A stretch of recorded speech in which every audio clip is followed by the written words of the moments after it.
তো বন্ধুরা আমরা গত পর্বে দেখলাম যে কিভাবে আমরা পিক্সেল ইনস্টল করতে হবে ম্যানুয়ালি আর যদি এটা ইনস্টল করতে গিয়ে আপনাদের কোনো সমস্যা হয় অবশ্যই আমার ফেসবুক পেজ অলরেডি আপনারা জানেন। আর ইউটিউবের ব্যানারের ইউটিউব যে চ্যানেল আর্ট আছে তার পাশে দেখেন ফেসবুক পেজ এবং গ্রুপ আছে, ওখানে আপনারা মেসেজ করতে পারেন বা ফোন নাম্বার আছে, ফোনও দিতে পারবেন, সমস্যা নেই।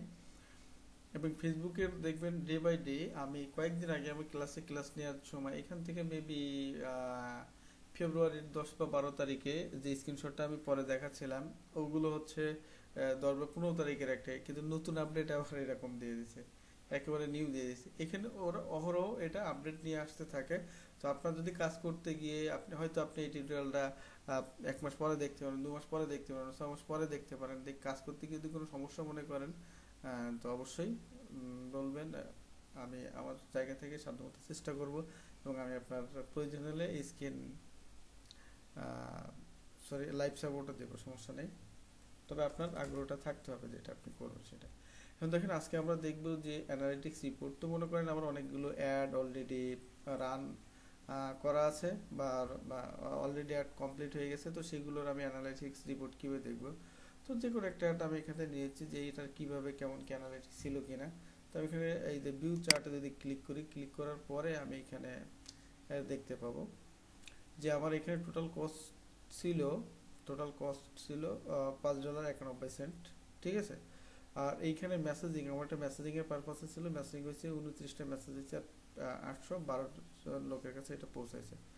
এখন আমি যদি এখানে পারফরমেন্সটা দেখলাম, টোটালি 28 তারিখে শুরু হয়েছিল, 29, 30 এখান থেকে এই পর্যায়ে এসে একেবারে লো হয়ে গেছে। হ্যাঁ, এই প্রোডাক্টগুলো কস্ট পার রেজাল্ট দেখেন, কস্ট পার ইসে বেস্ট একটা খরচ ছিল এখানে এসে 17, এইখানে 39 ছিল, তারপরে এইখানে এসে 17, এইখানে 14, কমতে কমতে এখানে আবার 0 মানে এখানে আর এসে আর নেই। তখন মেসেজিংটা এইভাবে। আর এইখানে দেখেন এটা গ্রাফ দেখাচ্ছে।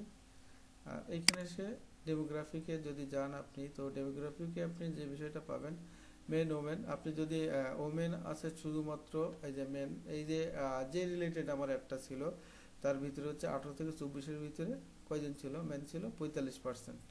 হ্যাঁ, 45% ছিল। আর সব থেকে বেশি ছিল এইখানে 5 থেকে। আর এইখানে ছিল, এখানে ওমেন নেই এজের ভিতরে, এইখানেও 25 থেকে 34-এর ভিতরে এখানে ছিল 41%, 12 জন। ঠিক আছে, কস্ট হয়েছে এখানে 17 সেন্ট মতো, এখানে 21, এইখানে ছিল 13 জন, এখানে 12 জন। আর এইখানে 35 থেকে 44-এ এসে দেখেন এইখানেও আপনার 10%, 3 জন ছিল। এখানে সে কোনো মহিলা নেই। 45 থেকে 50-এ গিয়ে এখানে 3%, মানে একজন ওম্যান। এখানে দেখেন কালার সহ আপনি এটা বুঝতে পারতেছেন। তো এটা হচ্ছে, আর এইখানে খরচ হয়েছে একটাতে হচ্ছে 65 সেন্ট, আর এখানে কস্ট পার রেজাল্ট এখানে 65 সেন্ট হয়েছে একজন, আর এইখানে এসে হচ্ছে 19 সেন্ট। তো আপনি তাহলে বুঝতে পারছেন এই যে অ্যাডটা আপনি রান করলেন, এই অ্যাডে দাঁড়ানো পাওয়ার রেজাল্ট দুবাই সিরিজ। তো এইখানে আসলে মহিলারা তেমন দেখে না, ম্যাক্সিমাম পুরুষই দেখে। তো আপনার যদি পুরুষের নেক্সট টাইমে যদি এই ধরনের অ্যাড দিতে চান তাহলে পুরুষ টার্গেট করবেন, টার্গেট করে আপনি তাহলে খরচও কমাবে এবং রিচও বেশি হবে। একজনে খাইছে বহুত, 3 জনের টাকা প্রায় 3 জনের বেশি, 3টা ক্লিকের বেশি টাকা খাইছে একটাতে। তো এটা হচ্ছে বিষয়। এবং এজ লিমিট দিয়ে দেবেন। তো আপনার 45 থেকে 50 যাওয়ার দরকার নেই, 35 থেকে 44, 18 থেকে শুরু করে এই এজ লিমিটটা আপনি তাহলে পেয়ে যাচ্ছেন। তাহলে আপনার একটা রান হয়েছে, একটা অভিজ্ঞতা। এই যে অ্যানালিটিক্সটা আপনি যখন করবেন তখন এটা দেখতে পাচ্ছেন যে তাহলে আপনি জেন্ডারে গিয়ে এটা করবেন। ঠিক আছে। আর এজ লিমিটে গিয়েও এটা চিন্তা করবেন 18 থেকে 44 বা 45 এরকম রাখার। তারপর পারফরমেন্স তো আপনি এখানে দেখলেনই। আর প্লেসমেন্টের বিষয়টা কি, প্লেসমেন্ট হচ্ছে ফেসবুক, আমরা যে প্ল্যাটফর্মে মেসেজ দিতে পারি। ফেসবুকে এখন অ্যাড দিতে গেলে আপনি ফেসবুকে একটা ইনস্টাগ্রামেও দেখাতে পারেন। ঠিক আছে। তো ইনস্টাগ্রামে দেখাতে গেলে দেখেন আমি এখানে প্রথমে আছে ডেস্কটপ থেকে কতজন লোক আসছে এখানে। তো ফেসবুকে ডেস্কটপ থেকে আসছে রেজাল্ট, ফেসবুকে ডেস্কটপ থেকে আসছে যে 29% মেসেজিং হয়েছে, আর রিচ হয়েছে 7,000 সামথিং। ফেসবুক থেকে, মেসেঞ্জার থেকে কি কোনো মেসেঞ্জার থেকে কোনো মেসেজিং কনভারসেশন হয়নি। মেসেঞ্জার মানে আমরা ফোনে যে মেসেঞ্জার ব্যবহার করি ওই প্ল্যাটফর্মে যে একটা দেখায়, রিচ হয়েছে 928 জনের কাছে।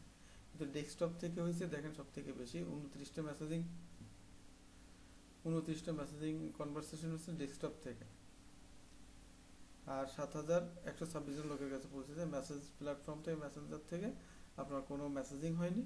আর রিচ হয়েছে 900 কতজনের কাছে। অডিয়েন্স নেটওয়ার্ক থেকে কোনো রেজাল্ট আসেনি, ইনস্টাগ্রাম থেকেও আসেনি। সো আপনি যখন প্লেসমেন্টে দেবেন তখন আপনি মেসেঞ্জার এবং ফেসবুক এই দুটো ব্যবহার করতে পারেন, অডিয়েন্স নেটওয়ার্ক আর এটাতে দিয়ে আপনার অ্যাডটাকে ভারী করার দরকার নেই। ঠিক আছে। আর এখানে দেখেন এই মোবাইল ফিডে ছিল মোবাইল অ্যান্ড ডেস্কটপ দুটোই কম্বিনেশন। আপনি শুধু ডেস্কটপই দেখতে চান, ডেস্কটপেরটা তো এখানে দেখতে পারবেন এই কনভারসেশন। আর যদি মোবাইল দেখতে চান শুধু, মোবাইলটা দেখতে পাবেন এইখানে। তো মোবাইল থেকে বেশি আসছে, তো আমি এবারে দিয়ে দিলাম এখানে। ঠিক আছে, প্লেসমেন্ট ফেসবুক এগুলো দিয়ে দিবেন। আচ্ছা, এটা ছিল এই। আর আপনি যদি কাস্টমে এখানে যান, সরি ডেলিভারি, এটা যদি দেখেন প্লেসমেন্টের নিচে আপনি এখানে যে অপশনটা পাবেন, আচ্ছা পারফরমেন্সের নিচে এখানে প্রিভিউটা দেখা যেত, সেটা বন্ধ করে দিয়েছে। এই জাস্ট কয়েকদিনের ব্যবধান এটা। তো আপনি এখানে এসে একটা দেখতে কেমন ছিল সেটা দেখা যাবে এখানে, এরকম ছিল। আর এটার রেজাল্ট তো আপনি এখানে পাচ্ছেনই, কোথায় কেমন কী দিয়ে কীভাবে, ডেমোগ্রাফিক সব কিছু এখানে ডিটেলস। তো আপনি তাহলে বুঝতে পারবেন আপনি পরবর্তীতে যদি দুবাই সিরিজ কোনো অ্যাড দিতে চান, তো সেক্ষেত্রে আপনার কীভাবে দিতে হবে, এবং প্লেসমেন্ট কোথায় কোথায় থাকবে, এজ লিমিট কী থাকবে, এবং জেন্ডার কী থাকবে। ঠিক আছে। তো আশা করি আপনারা অ্যানালিটিক্স বা ভিউ রেজাল্টটা বুঝতে পারছেন। আপনারা এইভাবেই করতে পারবেন। আপনি যেটা ইচ্ছা সেটা দেখেন। আপনি এই ধরনের যদি পূর্বে কয়েকটা অ্যাড থাকে সেগুলোর রেজাল্ট দেখেন, তাহলে আপনি এই রকম এই যে দুধের কতগুলো এখানে অ্যাড দেওয়া আছে ঘি, তো এখানে আপনি একটা দেখে বিচার না করতেছে, আরো দুটো বা তিনটা আপনি একটা এভারেজ করেন যে কোন প্লেস জায়গা থেকে আপনার এটা আসতেছে।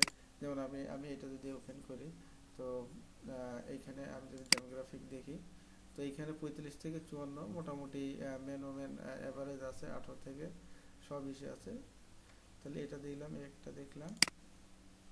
আমি যদি এটাও একটু দেখি, তার উপরেরটা এখানে এসে দেখেন আবার 35 থেকে 44-এর এখানে অল্প। আর আমি তার আগেরটা দেখি,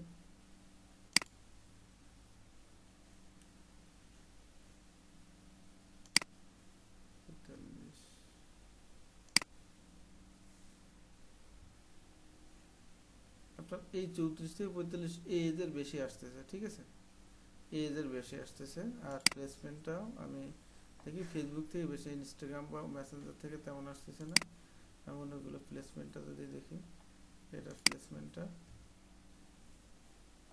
ফেসবুক থেকে বেশি আসছে, ইনস্টাগ্রাম মেসেঞ্জার এগুলো বাদ দিয়ে দেন। আর এজ লিমিট 35 থেকে 45 বা 50 এরকম দিয়ে দেন। তাহলে কি 18-19 এদের দেখায় যে রিসের জন্য যে টাকা কাটতেছে সেটা আপনার সেভাবে বেশি বেশি ওই এজের লোকের কাছে বেশি দেখাবে, এবং মেন ওমেন বা বোথ দেখাচ্ছে। এবং প্ল্যাটফর্ম দিয়ে দেন একটা ফেসবুক, শুধুমাত্র ফেসবুকেই দেখায়, ইনস্টাগ্রাম বা মেসেঞ্জারে দেখায় আপনার ওইটা লাভ নেই, কারণ সেই টাকাটা এখানে খরচ হোক, তাহলে আপনি টার্গেট বেশি পাবেন, বেশি কাস্টমারের কাছে বেশি পৌঁছাতে পারবেন। ঠিক আছে, এটা হচ্ছে বিষয় অ্যানালিটিক্স। এভাবে আপনি অ্যানালিটিক্স করে নিতে হবে, এইভাবে চিন্তা ভাবনা করে তারপরে করতে হবে। আর তারপরে আমরা দেখব কাস্টম অডিয়েন্স সেট করতে হয় কীভাবে, সেটা দেখব। তো ধন্যবাদ সবাইকে। অ্যানালিটিক্সে আশা করি বুঝতে পারছেন, না বুঝলে অবশ্যই মেসেজ করবেন।